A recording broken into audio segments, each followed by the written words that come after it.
O texto de hoje nos leva efetivamente a ter que estudar. Há curiosas transcrições, escolhas feitas por Emmanuel que nós precisamos efetivamente entender. Ele é um grande exegeta, um estudioso daquilo que usa para suas exposições, e nós que vamos nos aproximar disso não estamos dispensados de fazer a mesma coisa. O trecho que é tirado da carta aos Efésios, capítulo 6, versículo 6, faz parte de um contexto maior. O versículo diz, não servindo à vista como para agradar aos homens, mas como servos do Cristo, fazendo de coração a vontade de Deus. Como eu digo para vocês, e já repeti isso tantas vezes, Emmanuel se vale da tradução do Padre Figueiredo, que era corrente no Brasil nos séculos XIX e até a metade do século XX.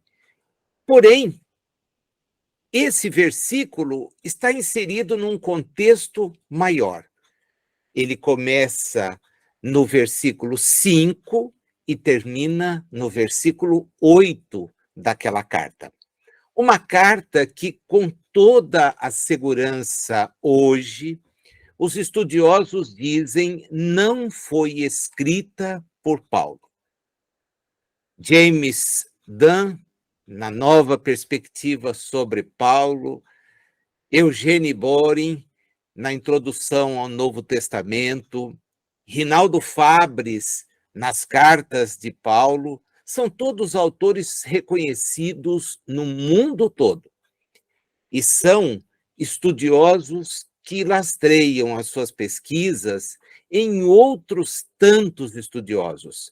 E eles, os três, são concordes, como os demais, em afirmar que quem escreveu a carta aos Efésios, assim como a carta aos Colossenses e a segunda carta aos Tessalonicenses, era um integrante da escola paulina, porém não era o próprio Paulo.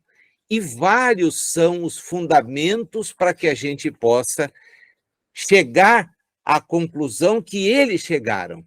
O primeiro é que Paulo já estava desencarnado quando esse texto aparece. A história nos diz que as cidades de Laodiceia, de Colossos e outra, a quem os textos serão dirigidos, haviam sido destruídas num terremoto nos anos 60, 61, depois de Cristo, na era em que nós vivemos presentemente. Portanto, as igrejas a quem esses textos são direcionados, elas não existiam. Eram igrejas que houveram existido. E esses textos são escritos sem nominação. Não há mesmo na carta que nós estamos estudando, a não ser numa expressão que aparece em 180, depois do início da era cristã, a menção de que havia uma comunidade para a qual ela tinha sido dirigida, essa comunidade de Éfeso. E os textos são textos que, de certa forma, não têm, diferentemente das outras cartas paulinas, uma direção. São escritas com recomendações, e algumas recomendações chocantes, como essa, que é objeto do nosso estudo. Porque se a gente resgata, como Emmanuel fez, o versículo 6, tem a impressão que está tratando de um assunto que não tem lá muita importância do ponto de vista histórico. Entretanto, o capítulo 6, nesses versículos, assim como a carta aos Colossenses, no capítulo de número 3, falam da condição do escravo. Do escravo. Eu vou usar uma tradução que é bem moderna, é do Frederico Lourenço, já que nós não temos traduzido no Brasil, embora disponível pela internet a consulta, ao texto do Churac. Eu vou voltar no Churac já já, mas a gente não tem. E o Frederico Lourenço, que traduz do grego, ele escreve para nós o texto assim: escravos, obedecei aos vossos senhores segundo a carne, com medo e tremor, na simplicidade do vosso coração, como se obedecesseis a Cristo, e não numa escravidão só de ver, como se quisesses agradar às pessoas, mas como escravos de Cristo, fazendo a vontade de Deus a partir da alma, desempenhando o trabalho de escravo com boa vontade, como se servisseis a Deus e não a pessoas humanas, sabendo que cada um, se algo fizer de bom, isso receberá da parte do Senhor, seja ele escravo ou homem livre. O texto, portanto, é um texto que vem legitimar uma prática que era adotada pelos hebreus e também pelos povos do passado, de ter pessoas sob a sua dominação. Uma hipótese que Jesus não aceita e uma hipótese que Allan Kardec, com base nos espíritos, vai rejeitar. E que Emmanuel vai tratar sob um outro prisma, porque não dá para legitimar esse tipo de imposição como existia, por exemplo, no livro do Êxodo, está lá no capítulo 21, versículos de 1 a 11, como está no livro do Levítico, também as duas traduções do Churac permitem a gente entender, o capítulo é o 25, versículos 44 a 46, onde a escravidão era tomada como uma realidade, mas que, pela evolução, e os dois livros mostram isso, saiu de um primeiro momento de ser a escravidão do próprio irmão de nação para só ser admitida em relação aos terceiros. No livro do Êxodo, isso aparece claramente. Você pode tomar como escravo qualquer pessoa que você tiver ascendência. 4 eram os motivos invocados para ter essa ascensão sobre outro. A dívida. Então, se você não conseguisse pagar alguma coisa, você teria que vender o seu trabalho, mas se tornaria um escravo de alguém até quitar o seu débito, por pobreza, porque quem não tinha condições de se manter era vendido como escravo e tinha, então, por parte daquele que o seu amo tinha por parte dele o fornecimento da alimentação, por nascimento, e aqui há uma questão que é essa da natureza da evolução, da visão dos hebreus, porque o filho de escravo era escravo e só seria libertado em algumas condições, inclusive, particularmente, num dos trechos do Levítico, ele iria embora, mas a sua mulher, se ele houvesse se casado, os seus filhos permaneceriam com o seu amo, com o seu senhor. Então, e também, se fosse o prisioneiro de guerra, a hipótese é que era praticada depois por outros povos, já que com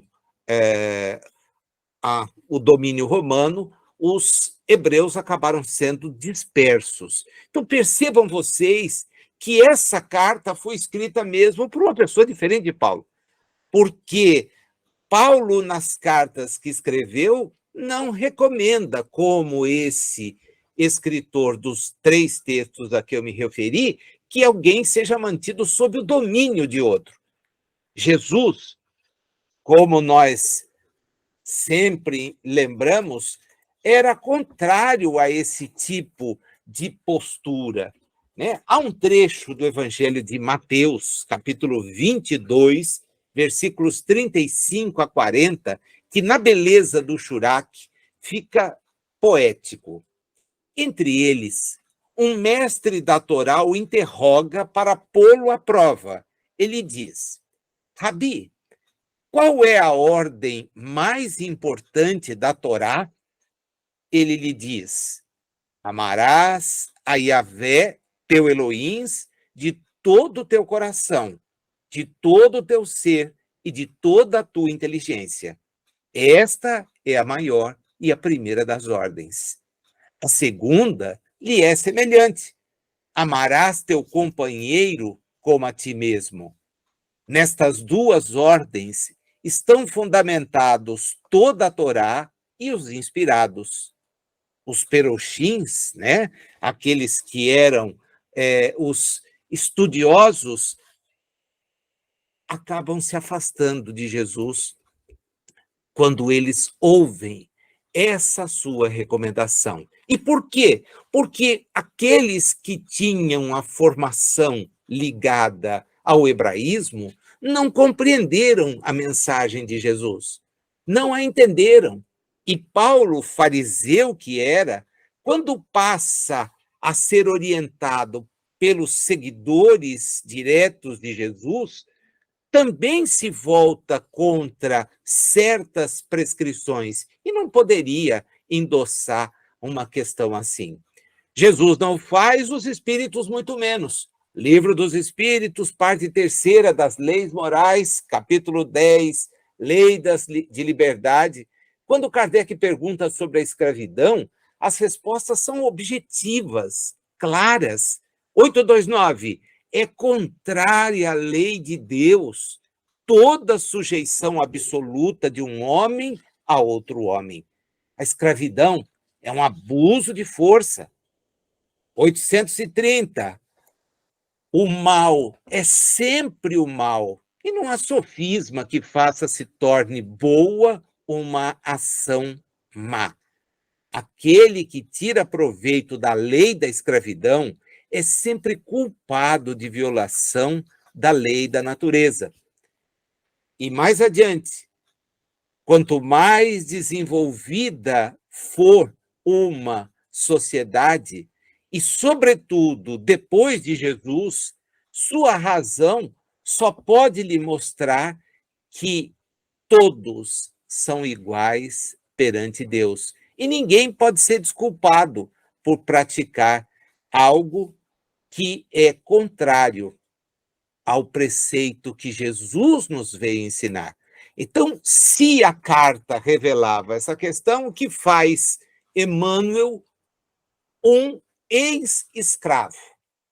Há 50 anos depois, primeira parte, o capítulo 5º, quando ele tem a chance de pregar para aqueles seguidores, os caminheiros, e revela sua condição de um escravo recém-liberto, o que vai depois lhe custar a própria existência, ele pega do texto, então, um conteúdo completamente diverso. Ele não comenta os versículos da escravidão em nenhum momento. E o faz, evidentemente, primeiro, porque Jesus não aceitava esse tipo de postura. Os espíritos condenaram a prática. Ele a sofreu numa das suas existências. Então, não há sentido de considerar. Mas os que seguem o texto vão dizer que aí está uma palavra divina. Vão dizer que essa postura é uma postura adequada, quando ela não é.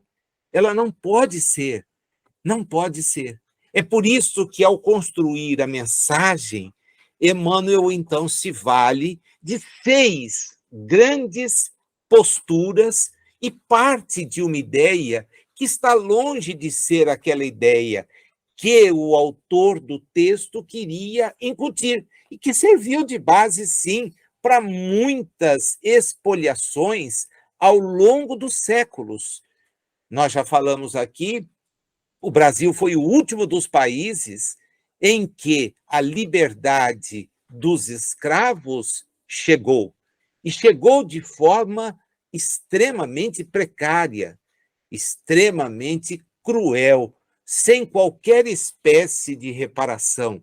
Portanto, aqueles que almejam avançar do ponto de vista evolutivo não podem olhar para um texto assim e dizer: olha, esse texto é a palavra de Deus. Não pode, não há lógica. É, sim, uma orientação humana. Emmanuel, então, nos diz: você quer atender? Você quer ajudar? Você quer ferir? Você quer humilhar? Você quer maldizer? Você quer trajar-se? Evidentemente que, em que sentido? Olha, se você já sabe, para atender aquele que ignora, você não pode ofuscá-lo com sua eventual luz. Então, o atendimento é o atendimento na condição daquele que vai ser por você amparado. Você quer ajudar aquele que precisa? Sim, é uma coisa que eu busco. Perfeito. Então, você deve fazê-lo sem molestá-lo com aquilo que você tem, sem ostentar. Você gostaria de amar, expressar o seu amor? Sim, então você não pode ferir o objeto amado com qualquer exigência. Você tenciona curar? Sim, então não humilhe o doente. Não humilhe. Ele já está fragilizado demais para ser humilhado. Você quer melhorar os demais? Puxa, é um desejo sincero. Então, não maldiga a ninguém. Não maldiga a ninguém. Se você ensina a caridade, não vá usar espinhos na sua roupa para que, quando você se aproximar do que vai amparar, os espinhos da tua roupa o firam. Percebam vocês como ele, então, usa o texto dentro daquela ideia de servir, mas já não mais servir a um amo, servir a uma pessoa, mas o serviço da forma como preconizado, como orientado por Jesus. Tem cuidado, diz ele, na tarefa que o Senhor te confiou. Cuidado. Por quê? É fácil servir para receber aplauso. É o texto, servir à vista. Se eu estou à vista, e agora já não é mais com a ideia da humilhação, mas é fazer o serviço onde ninguém vai te trazer qualquer forma de apreço. Ele diz, é fácil fazer isto. O difícil é fazer as ocultas. Quando ninguém vê, quando apenas a nossa consciência nos aponta o que é correto. E aí vem a chamada de atenção. Quase todo o trabalho, em todos os tempos, que as criaturas fazem é dispersivo e enganoso. As pessoas fazem à espera do aplauso, à espera do reconhecimento. Querem ser apontadas como criaturas que os demais precisam aprender a imitar. Mas a verdadeira imitação é aquela que decorre justamente de Jesus, e não daqueles que podem vir a segui-lo. Ele diz para nós, você que quer ser um servidor sincero, fala pouco e constrói cada vez mais, mas usa para isso o silêncio do espírito. Vai e serve. Toma cuidado para atender, para ajudar, para não ferir, para não humilhar, para não maldizer, para não afastar. Toma cuidado, faze a tua parte. Agora a gente olha o texto e o versículo fica de outra transparência. Mesmo que inserido num contexto, ele dá para nós uma ideia completamente diferente. Não devemos nos preocupar em agradar aos homens, mas devemos nos ocupar pensando em agradar a Deus. Não devemos enaltecer fantasias, porque as fantasias podem gerar, como geram, ilusão, confusão, mas apenas aos ambientes físicos, porque do ponto de vista espiritual, é necessário que brilhe a nossa luz. E esse brilho é obtido em silêncio. Pede-nos ele para que nós fujamos, então, a qualquer referência pessoal. E isso, muitas vezes, coloca aquele que serve numa situação muito mais constrangedora do que o próprio serviço que ele empreende. A mensagem é rica e ela aponta para uma necessidade que aparece num outro texto dele. Esse livro é um daqueles erguidos ou trabalhados para reunir uma porção de ensinamentos vindo de vários espíritos, alguns importantes para a obra do Chico, como o próprio Emmanuel, André Luiz, Bezerra, porém outros que se apagam, apresentam lá o seu prenome e está tudo certo.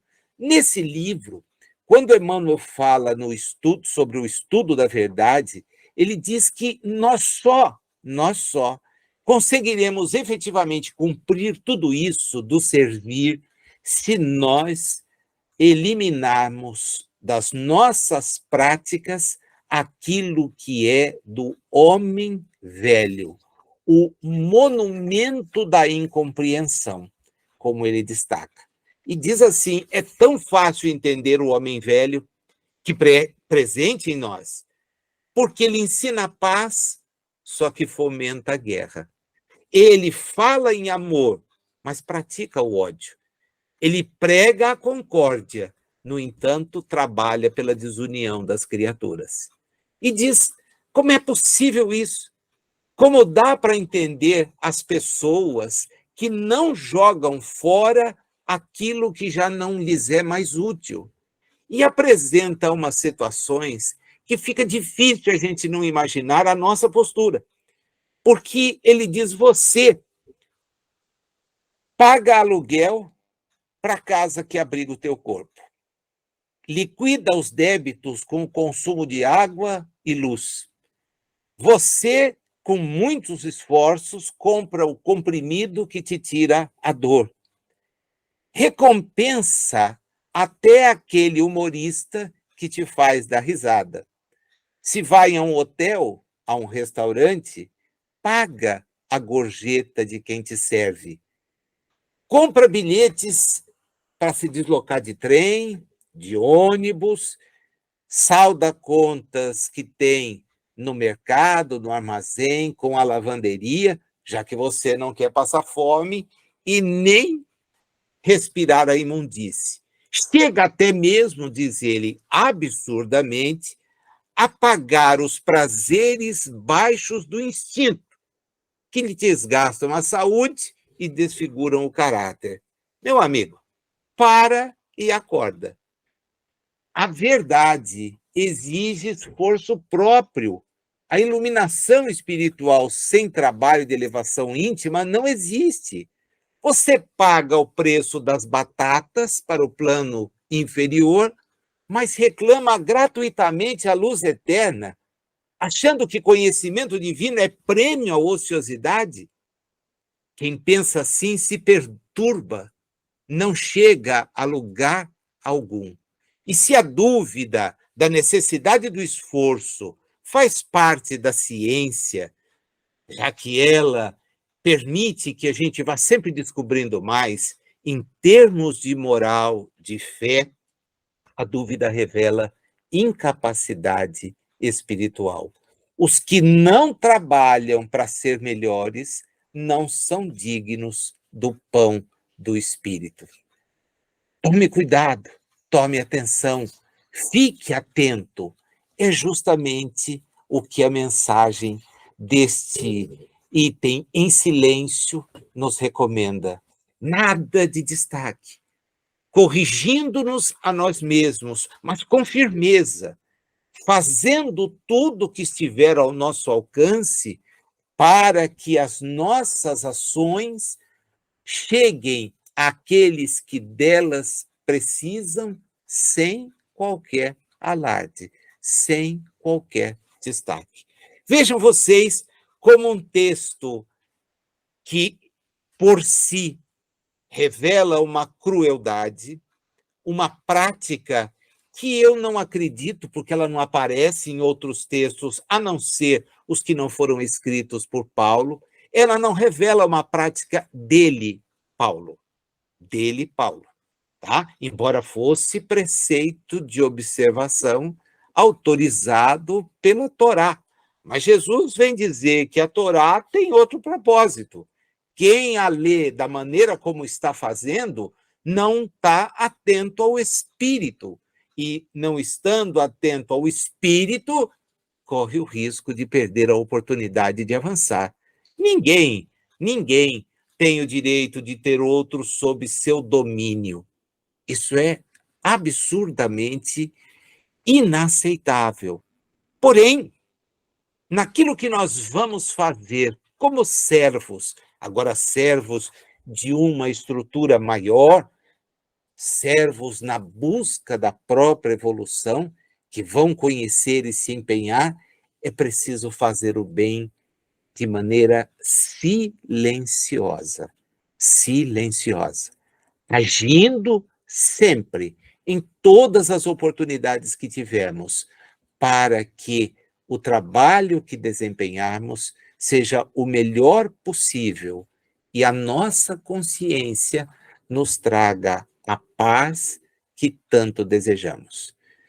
Esses textos dele são um convite para a gente parar, pensar tanto, que o tempo que nós temos, às vezes, fica pequeno para explorar os detalhes. Agora, acho que todos nós guardamos o recado direto.